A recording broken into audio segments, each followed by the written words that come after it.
Suga, suga, suga, suga.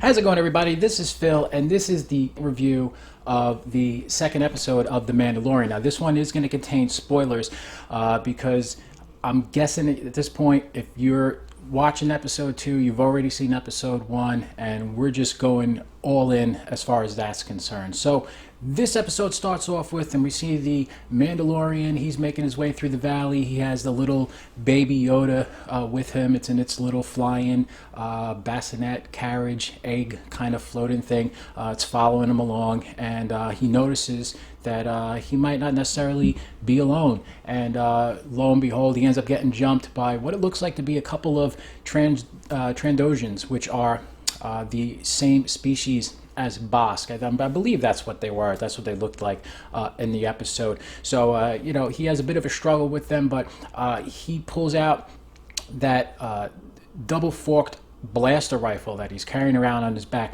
and this thing is just badass. We've seen it used a couple of times now. It can be used as a stun weapon. He uses it in hand-to-hand combat as almost like a staff to just kind of fight up close with them. And man, when one of them when one of them tries to make a getaway, he disintegrates his ass. I mean, just blows him to pieces. That thing is so cool. I'm so glad that they took that from the holiday special and they used it as an actual weapon for this character in this show. It's just, again, it's just a nice little touch as far as that's concerned. So after that struggle, he makes his way back to his ship, and he gets over to the Razor Crest, and he comes over the bluff there, and what does he see?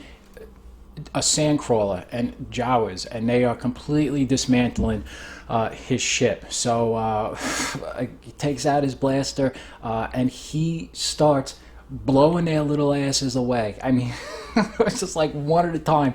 He's knocking them clear out of their robes. They're flying in the sky. They're scattering like cockroaches, trying to get back into the sandcrawler. He makes his way down there to try to pursue them, and they take off. And he follows on foot, catches up to that sandcrawler, because they're not that fast. I mean, they're big hulking vehicles, and he gets over there and he starts climbing up, and and the Jawas, you gotta love the Jawas. They're so great. They start throwing junk at him from above the ship, from the sandcrawler, and they're just hurling pieces of scrap and metal and whatever they can get their hands on, which completely makes sense because they're just scavengers, so they're going to throw whatever they can get their hands on. They're not heavily armored mercenaries or thugs or anything of that nature. They're just little scavengers, you know, trying to make their way, but they're a nuisance. So, you know, he finally ascends to the top of the sandcrawler, and he just sees all these Jawas there, and he pulls out his blaster, and they all just like hit him with the stun gun. He goes flying off the top, lands on his back, and the Jawas, they end up getting away.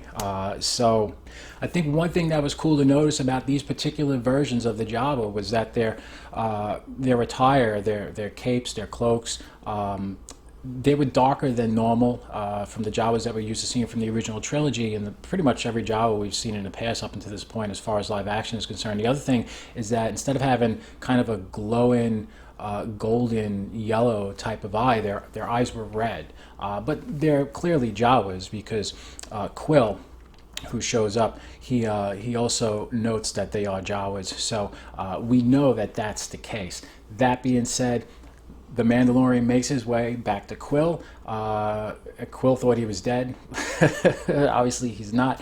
And he says that the Jawas pretty much they don't destroy things. They just steal. So his parts are quite all right, and that he'll try to help him the next day get his parts back. And in the midst of all of that, we see Baby Yoda, and this little creature is absolutely adorable. I mean, it is. They could sell 1 million plushes. I mean, if you know, forget about anything to do with the rise of Skywalker. I mean, the Mandalorian alone should be able to sell plenty of merchandise as far as Disney's concerned, you know, in that aspect of this type of business model to support this show. But really, really cute. But he's running around frolicking with these toads, and it's great because the Mandalorian turns around and he's got one, and you know, it's like a father turning around and yelling at his kid that gets out of his sight, and he's just like, hey, spit that out.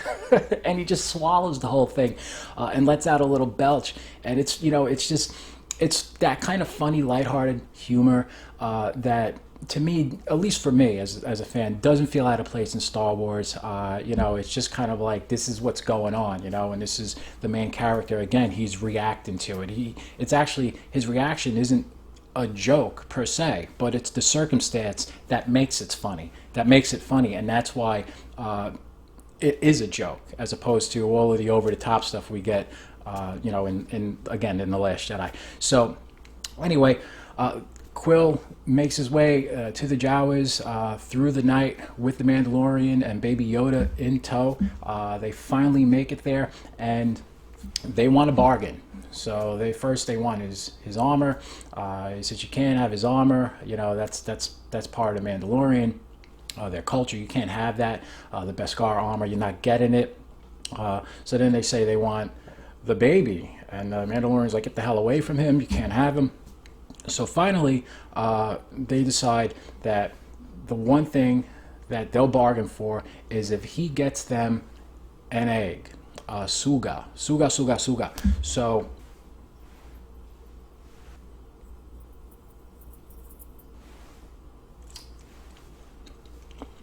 So they all hop aboard the Jawa Sandcrawler. They make their way over to where the location of the egg is going to be, and you get to see the interior of the Sandcrawler in the cockpit for the first time on screen, and that was a pretty cool thing. And you know, it's funny too, because the Jawas, they're such little dicks, right? They're going over the bumps, and the Mandalorian, he's obviously taller than them, and they hit a bump, and he bangs his head, and they all giggle at him.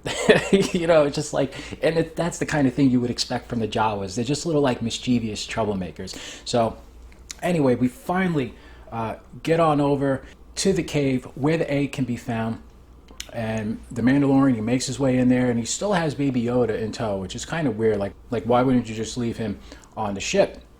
But anyway, he has him with him. Maybe he just didn't trust him with the Jawas, so he brings him along.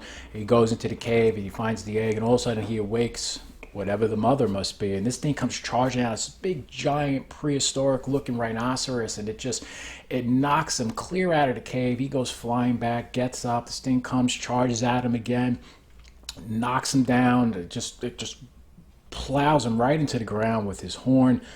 He hits it with the flamethrower.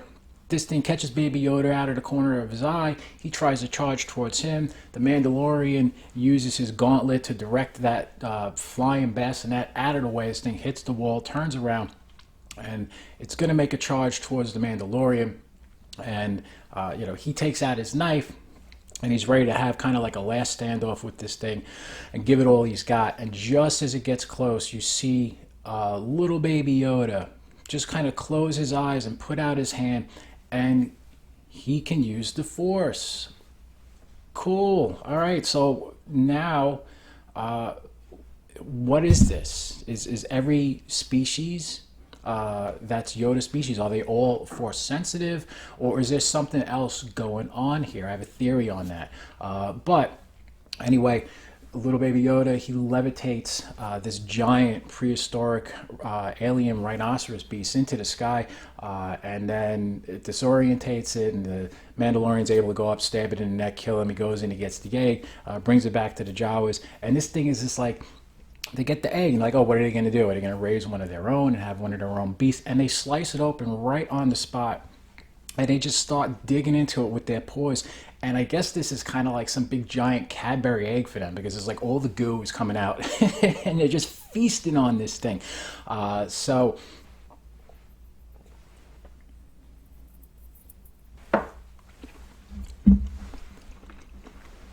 he gets his parts back.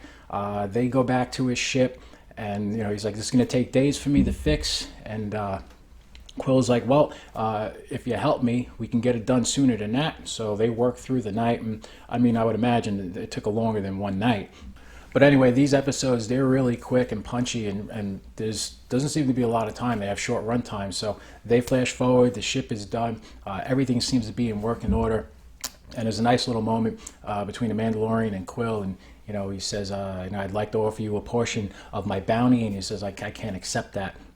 And Quill says to him, you were my guest and I'm in your service. So then the Mandalorian offers him a job, and he basically refuses. He says, I worked my whole life to get out from underneath that, to not being in service to somebody, and it's not something that I'm interested in going back to.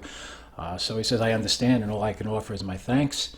And Quill says, well, I thank you too for coming here and ridding this valley of the scum. I appreciate that. And it's nice that in these 2 episodes you see these two have a connection.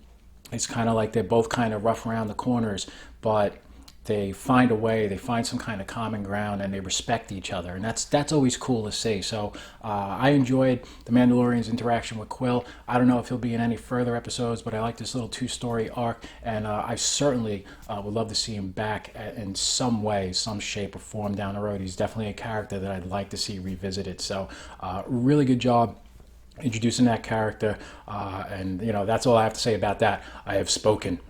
All in all, I thought this was a really good episode. After episode 1, I like this episode a lot as well, but for different reasons. I like the further development of the relationship between Quill and the Mandalorian. I like what they're doing with this baby Yoda. The one thing I thought that was funny was when they were coming back after the whole episode with the egg, Quill asked the Mandalorian, he's like, explain it to me again, I'm not sure I understand.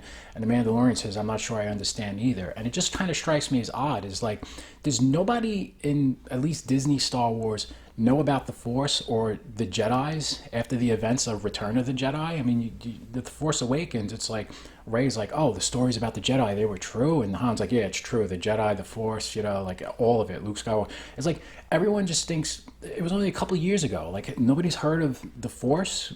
Like he doesn't understand what he's seeing at this point. I don't know, maybe because Han Solo in the original said he flew from one side of the galaxy to the next. He's never seen anything to make him believe. So I don't know. You would think after such a high-profile battle where Luke Skywalker and the band of rebels saved the day that the Force would be a known thing once again, where it's not just some kind of tale that people tell in children's schoolyards and back alleys. And I don't know. It just seems weird to me that the Mandalorian couldn't find an explanation for it. What else could it be? In this galaxy, it's got to be the Force. Again, the runtime of this episode, it's very short. It's only 30 minutes. It's an easy watch, and again, the pacing, it's kind of snappy. There's not a lot of bullshitting that's going on in here. It moves along at a quick clip. You get 2 action sequences within the first 10 minutes, and then it keeps going. You get the whole thing with the standoff with the rhinoceros and trying to get the egg, and there's enough there where it's just like, you shouldn't tune out. In a half hour, if you can't pay attention, then I don't know what to tell you. I mean, they couldn't make this possibly any shorter unless it was a music video. So sometimes people, they baffle me as far as, not being able to pay attention is concerned. But I thought the episode was good. It moved along at a nice pace. Again, whereas the first episode, 38 minutes, we thought that was a little bit short for what these episodes were going to be. It actually ended up being longer. It looks more like these episodes are actually going to be in the half-hour range, which puts them more in line with the type of pacing that we saw for the Clone Wars animated show, which isn't a bad thing because those episodes had to get right to the point. There wasn't a lot of time for pointless exposition and useless nonsense. I mean, they just kind of got right into it, and that's a good thing. So when it's all said and done, we're going to get these 8 episodes, and it's going to be almost like a 4-hour movie. So it's very easy to sit down and watch this thing in one full sit-in and binge it if you've never seen it before. I mean, it's going to end up being just a really long movie. Other notes, just really quick, coming into this, watching the second episode, the music is really starting to grow on me. It's starting to stick in my mind. It's playing over and over again, so I'm kind of getting used to it. I didn't think much of it in the first episode. It was just kind of there. It wasn't the John Williams score. It's growing on me. I'm liking it more and more. Again, it does evoke that feeling of the Old West. I can almost hear, like the horse trot in the background when it's playing his main theme. And I kind of like the vibe. I just dig the vibe of it. I don't think it's anything special, but it's for the show, and I like it. I'm digging it so far, and again, it's growing on me. Another thing I noticed, which I thought was really cool, which I didn't remark on the first review, is at the end of the episodes, they do these little paintings that look like concept art of key moments in the episode. And I like that as the credits are playing. I think it's a nice touch. It kind of reminds me of the concept art from Ralph McQuarrie. It's not the same exact style, I understand that. It just kind of brings me back to those early conceptual paintings by McQuarrie. And when I look at this, it just kind of reminds me of that. I think it's a nice touch. I like to see it, and I'm always interested now going forward what they're going to pick, what scenes to make an actual painting out of as they roll the credits. So I think that's a cool, nice little touch. Now, as far as Baby Yoda is concerned, we don't know what the species is. We don't know what this creature's name is. I mean, I haven't heard what the species name is yet. I don't think they've named it to the best of my knowledge. And look, it's highly sought after, right? There's other bounty hunters that are coming after this thing, not just the Mandalorian. So there's a lot going on. There might be different factions trying to get at it. And it's very valuable. Now, my theory is that if this creature is 50 years old, some way, somehow, somebody got a hold of Master Yoda's DNA, and this is actually a clone of Yoda. That's why he's force sensitive. That's why he's the same species, and he's green, and he looks like a young baby Yoda, because it is in fact the same genetic code. It's Yoda.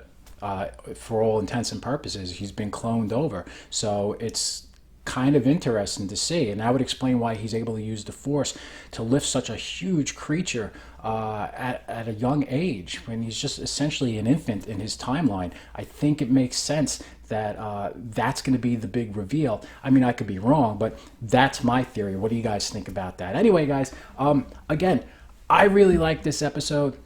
I had a lot of fun with it. I thought it just moves along really quick. I enjoy the action.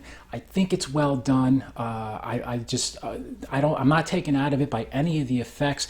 All the acting is sound. The music is growing on me. The Jawas were fun. And it's nice to get these elements brought back into the Star Wars universe and used not only just as a callback, but used as a part of the story. So these little things, these little nods and these creatures that come in and out of here, they exist in this universe. You're going to expect to see them. You want to see other things as well, but you want the things that are familiar. And if you use them properly, it's not necessarily 100% fan service. It's actually something that's an element of a story. It would make sense that scavengers would come down and they would try to take apart his Razor Crest ship and then make off with it. So I'm enjoying it. Let me know what you guys are thinking. We're 2 episodes in. I mean, man, we got 2 episodes within a matter of 72 hours. I can't complain. I thought I wasn't going to have to do another one of these for another week. So I'll be happy to do these every 3 days. And right now, for me, as a fan, as a longtime fan, I mean, I'm as old as Star Wars. So, you know, me and Star Wars, we're peers. You know, we're like this. I grew up with Star Wars, and I'm having fun with this. I'm having more fun with this than I've had with anything in a long time as it relates to Star Wars, and I'm letting myself enjoy it. I don't want to be jaded, and I refuse to be. And, you know, as soon as it starts to suck, if it does suck, I'm going to point it out. We're going to flag it out, and you know, we'll cross that bridge when we get to it. But as of right now, this has been a lot of fun. 2 episodes in, an hour of quality Star Wars entertainment. So you guys, let me know what you think. Did you like the episode? Did you have fun with it? What do you think about my cloned Baby Yoda theory? Do you think that that's plausible? Do you think that's what's going on here? I think that could actually be the case, and that would be, I don't know, I don't think I would mind that, but what ends up happening to him? Anyway, guys, thanks for watching. As always, please feel free to like, subscribe, comment down below. Always interested in hearing what you guys have to say. It's always a pleasure, and I always try to do my best to comment back to people. I enjoy having you guys here, and I hope you enjoy watching the videos. So as always, be happy, be safe, be healthy. I'll talk to you sometime soon. Have a good night, guys. Bye-bye. Suga, suga, suga, suga, suga.